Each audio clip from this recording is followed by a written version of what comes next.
ሰላም ክቡራት ተኸታተልትና እቲ ንሰርሖ ስራሕ እንተፈቲኹሞ ብንእሽቱ ድማ ንዓና ንምሕጋዝ እንተደሊኹም ንቻነልና ሳብስክራይብ ንቪድዮና ድማ ላይክ ምግባር ጀምርዎ።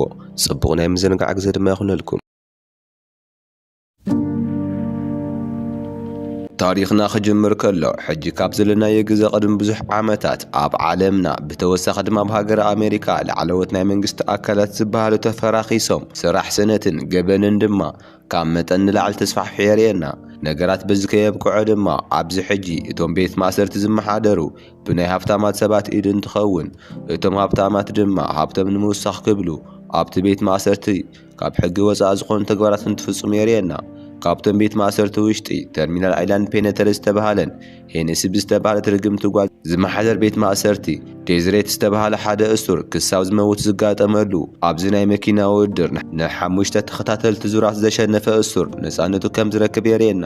ኣብዚ ውድድር እዚ ድማ ነፃነቱ ንክረክብ ሓንቲ ውድድር ዝተረፈቶ ገጹ ብማስክ ዝተሸፈነ ፍራንክ ታይሰን ዝተባሃለ ተወዳዳሪ ምስ ጆይ ዝበሃል ካልእ ተወዳዳሪ እናተወዳደረ እናሃለየ ጆይ ኣብታ መኪንኡ ብዝተገጠመሉ መሳርሒ ምኽንያት ኣብ ልዕሊ ናይ ፍራንክ ታይሰን መኪና ከቢድ ጉድኣት የብፅሕ። ምስ ፍራንክ ዘላ ኬዝ ዝተባሃለት ቆንጆ ጋል ድማ መኪንኦም ብኽፉእ ስለ ዝተጎድአት ጠጠው ከብልዋ ከም ዘለዎም ንፍራንክ ዋላ እኳ እንተነገረቶ ፍራንክ ግን ኬዝ ካብታ መኪና ክትወርድ ይገብር እሞ ውድድሩ ይቕጽል። ኣብ መንጎኡ ጆይ ብዝተኮሰም ከበድቲ መሳርሕታት ናይ ፍራንክ መኪና ትቃጸል እሞ ንሱ እውን ኣብኡ ይመውት። ኣብ ካልእ ቦታ ድማ ጄንሰን ዝተባህለ ፋብሪካ ብምስራሕ ንባዕሉን ንቤተሰቡን ዘመሓድር ሰብ የርእየና።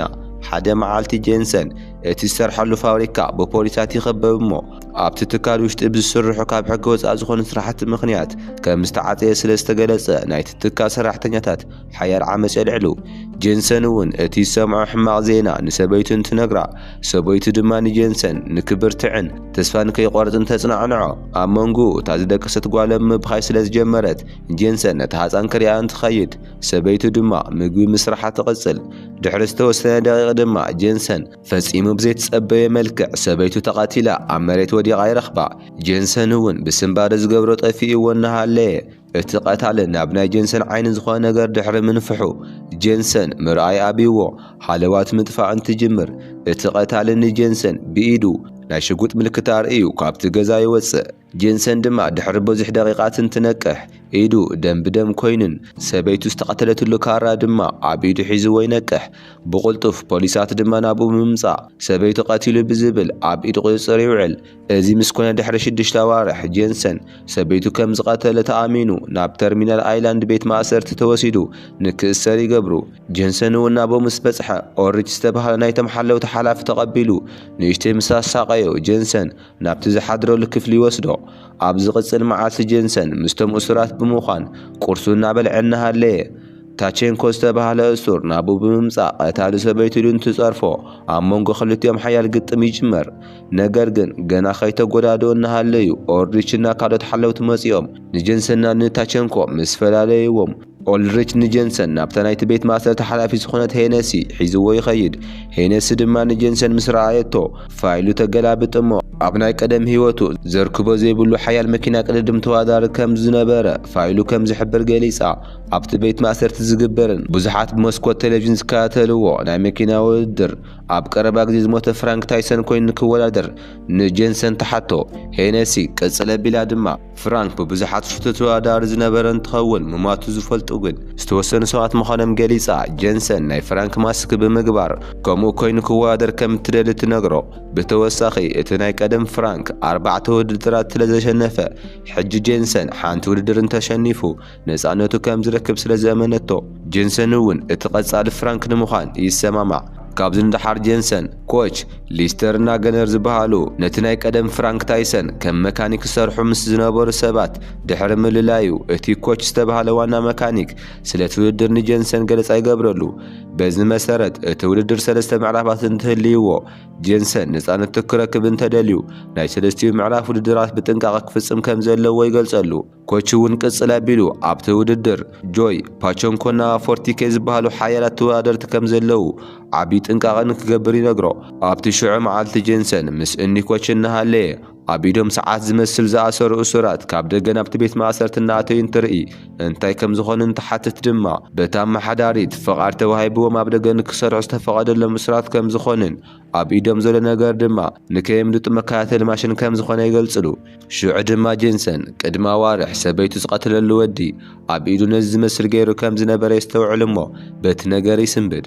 ኣብ ዝቐጽል መዓልቲ እቲ ውድድር ዝጅመረሉ ሰዓት ይበጽሕ እሞ ኮች ንጄንሰን ፍራንክ ዝገብሮ ዝነበረ ማስክ ድሕሪ ምሃቡ እታ ኬዝ ትበሃል ናይ ፍራንክ ሓጋዚት ኣውቲስታ ዝነበረት ምስኡ ትመጽእ። ኣብ መኪና ውሽጢ እናሃለዩ ኮች መጺኡ ሕጂ ጄንሰን እቲ ናይ ገጽ ማስክ ከውፅኦ ከም ዝኽእልን እቲ መስትያት ንውሽጢ ስለ ዘየርኢ ችግር ከም ዘይብሉ ይገልጸሉ። ጄንሰን እውን ማስኩ እንተውፅኦ ኬዝ ርእያ መልክዑ ካብቲ ናይ ቀደም ፍራንክ ዝሓሸ ከም ዝኾነ ትገልጸሉ። እቲ ውድድር ተጀሚሩ ድሕሪ ደቂቓት በቶም ተመልከትቲ ብጣዕሚ ተፈታዊ ዝኾነ ፍራንክ ደጊሙ ኣብቲ ውድድር ብምስታፉ ብቴሌቭዥን ቀጥታ ተመልከትቲ ብሓደ ግዜ ካብ 12 ሚልዮን ናብ 45 ሚልዮን ይዓቢ እሞ ሄነሲ ብታሕጓስ ሓፍ ኮፍ ትብል። እቲ ውድድር ሓይሉ ኬዝ ንጄንሰን ክጥቀሞ ዘለዎ መንገዲ እናረአየት ናብ ቅድሚት ምኻድ እንትጅምር ካልኦት ተወዳደርቲ ድማ ዓርሲ ብዓርሶም ምግጫይን ኣብቲ መኪኖም ብዝተገጠመሎም መሳርሒ ምኽንያት ዓርሲ ብዓርሶም ምጭፍጫፍ ይቕጽሉ።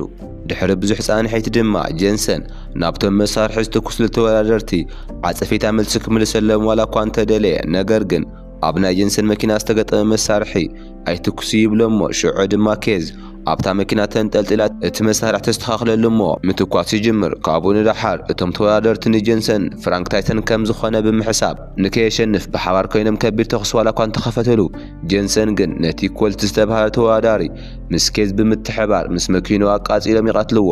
ኣብ መወዳእታ ጄንሰን እቲ ውድድር ቀዳማይ ኮይኑ ንምውዳእ ዝተወሰኑ ኪሎሜትራት እንትተርፍዎ ፓቼንኮ ዝተባህለ ተወዳዳሪ ንጄንሰን ብኢዱ ናይ ሽጉጥ ምልክት የርእዮ።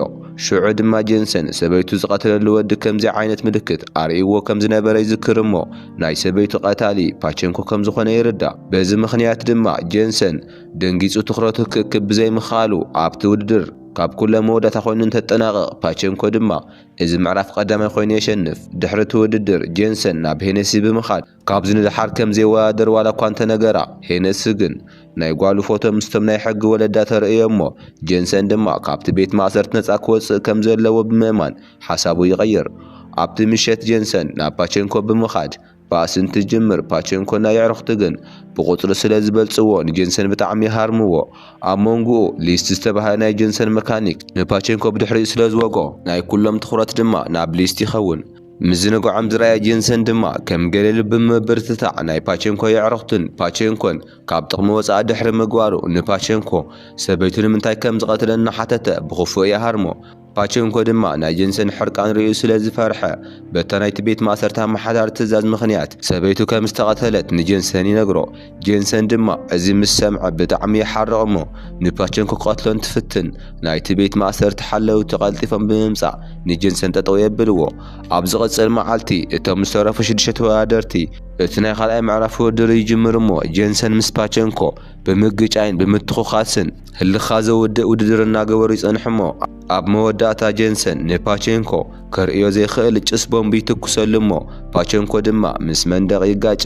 ዋላ ይጋጨ ግን ፓቼንኮ ብሂወት ካብታ መኪና ይወፅእ። ይኹን እምበር ጄንሰን ካብታ መኪና ብምውራድ ንፓቼንኮ ሓኒቑ ይቐትሎ። እዚ ዝረኣየት ሄነሲ ድማ ብናታ ትእዛዝ መሰረት ፓቼንኮ ሰበይቲ ከም ዝቐተለሉ ጄንሰን ከም ዝፈለጠ ስለ ዝተረድአት ንባዕላ ድሕነት ክትብል ጄንሰን ናቶም ካልኦት ተወዳደርቲ ንኽጠፉ ሓንቲ ዓባይ ሓፂን ብሓፂን ዝኾነት መኪና ናብቲ ውድድር ንክትኣቱ ትገብር። እታ ሓፂን ብሓፂን ዝኾነት መኪና ድማ ናብቲ ውድድር ቦታ ምስ ኣተየት ጂኦ እና ጄንሰን ክሳብ ዝተርፉ እቶም ካልኦት ተወዳደርቲ ምስ መኪኖም ካብ ውድድር ወፃኢ ትገብሮም። እዚ ዝረኣየ ጂኦ እና ጄንሰን ድማ ነታ ሓፂን ብሓፂን መኪና በበይኖም ከም ዘይኽእልዋ ስለ ዝተረድኦም ነታ መኪና ንምግልባጥ ብየማንን ፀጋምን ብምዃን ሓበራዊ መጥቃዕቲ ድሕሪ ምፍጻሞም ኣብ መወዳእታ እታ መኪና ካብ ጥቕሚ ወፃኢ ይገብርዋ። እዚ ራእየት ሄነሲ ድማ ኣብ ጂኦና ኣብ ጄንሰን ዝተመስረተ ሓድሽ ጥምረት ስለ ዘየሐጎሳ ኣብ ናይ ጄንሰን መኪና ኦርች ቦምባ ኣፅሚዱ ንክቐትልን ካብኡ ድማ ብናይ ጄንሰን ምትክ ማስክ ገይሩ ከም ፍራንክ ታይሰን ኮይኑ ንኽትውን ሓሳብ ተቐርበሉ። ኣብ መወዳእታ ናይቲ ውድድር መወዳእታ መዓልቲ ይበጽሕ እሞ ጄንሰን ምስቶም መካኒካት እናተነጋገረ ጸኒሑ ኣብ መወዳእታ ኣብ መኪኑ ተቓጻሊ ነዳዲ ብጀሪካን መሊኦም ኣብ መኪኑ ንከቐምጥሉ ሓደራ ይብሎም። ቀፂሉ ጄንሰን ናብ ጂኦ ብምኻድ ፍራንክ ታይሰን ከም ዝኾነ ምስ ነገሮ ብሓባር ዝኾነ ነገር ምንጋር ይጅምሩ። ሰዓታት ከይዱ እቲ ውድድር ክጅመር ዝተወሰኑ ደቂቓት እንትተርፍዎ ኦርች ናብ ናይ ጄንሰን መኪና ብምኻድ ፈንጂ የጽምደሉ። ድሕሪ ደቂቓ ምጥቃት እቲ ውድድር ተጀሚሩ ጂኦና ጀንሰን ምቅድዳም ይጅምሮ ጂኦ ኣብታ መኪኑ ብዝተገጠመሉ መሳርሒ ምኽንያት ናብ ጀንሰን እናተኮሰ ድሕሪ ምጽንሑ ማንም ዘይተጸበየ መልክዕ ኣብቲ ናይ ጂኦ መኪና ተጸሚዱ ዝነበረ ሙሳኤል ናብቲ ናይ ቤት ማእሰርቲ መንደቕ ብምትኳስ እቲ መንደቕ የፈራርሶ ቀጺሎም ጀንሰንና ጂኦ ድማ ብሓባር ኮይኖም መኪናኦም ብምሓዝ በቲ ዝፈረሰ መንደቕ ገይሮም ብምውጻእ ካብቲ ቤት ማእሰርቲ ምምላጥ እንትጅምሩ ሄነሲ ድማ ክልቲኦም ተመኻኺሮም ብሓባር ይሰርሑ ከም ዘለዉ ይርዳእ በዚ ብጣዕሚ ዝሓረቐት ሄነሲ ድማ ኣብቲ ናይ ጀንሰን መኪና ዝተገጠመ ፈንጂ ብሪሞት ክተፍንዶ ዋላ እኳ እንተፈተነት ነገር ግን ቅድሚ ትውድር እቶም መካኒካት እቲ ፈንጂ ካብታ መኪና ነቒሎም ንከይፍንድእ ስለ ዝገበርዎ ምንም ከይተፈጠረ ይተርፍ ሄነሲ ድማ ዝትሕዘን ዝጭብጠን ብምስኣን ሄሊኮፕተርና ብዙሓት ናይ ፖሊሳት መካይን ዋላ እኳ እንተለኣኸት ጀንሰን ግን እንኮች ዝፀዓንሉ ተቓጻል ነዳዲ ብምፍሳስ እቲ ናይ ፖሊሳት መካይን ንኽቃጸል ኣይገብረን ድሕሪ ነዊሕ ናይ ሌባን ፖሊስን ጸወታ ጂኦና ጀንሰን ዋላ እኳ ከምልጡ እንተቐረቡ ብቐዲዮም ሄሊኮፕተር ትመጽእ እሞ እቲ ሓጋዝቲ ኣውቲስታ ኬዝ ንባዕላ ኣሕሊፋ ብምሃብ ንጀንሰንና ንጂኦ ንክተምልጦም ትውስን ኬዝ ጀንሰን ካብታ መኪና ምስ ኣውረደቶ ንሳ ብኻሊእ ኣንፈት እታ መኪና ሒዛ ብምኻድ እቲ ሄሊኮፕተር እውን ናይ ጀንሰን መኪና ተኸቲላ ከይዳ ጠጠው ንኽትብል ይገብርዋ ኬዝ ድማ ናይ ፍራንክ ማስ ብምግባር ካብታ መኪና እንትትወፅእ ጂኦና ጀንሰን ድማ ብኻሊእ ኣንፈት ብምህዳም ኣብቲ ከባቢ ብዝነበረት ባቡር ተንጠልጢሎም የምልጡ ካብዚ ንድሓር ኦርሊች ናብ ሄነሲ ብምኻድ ዋላ እኳ ዘይሓሰብዎ ነገር እንተተፈጠረ ነገር ግን ንጀንሰን ኣቢድ ቁፅር ከም ዘውዕልዎን ትገልጸላ ሄነሲ ድማ እታ ተተሓዘት ኬዝ ምዃና ስለ ዘይፍለጠት ሓቂ መሲልዋ ብጣዕሚ ትሕጐስ ሄነሲ እና ኦርሊች ኣብኡ ብሓባር እናሃለዩ ሄነሲ ኣብቲ ጠረጴዛ ዝተንጠልጠለ ህያብ ርእያ እቲ ህያብ እንትትኸፍቶ ድማ ቅድሚ ሰዓታት ኣብ ናይ ጀንሰን መኪና ኣጽሚዳቶ ዝነበረ ቦምቢ ከም ዝኾነ ትርእዮ ኣብቲ ደገ ኮይኑ ድማ ኮች እቲ ቦምቢ ብሪሞት የፈንድኦ እሞ ንኦርሊችና ንሄነሲ ናብ ሓመድ ይቕይሮም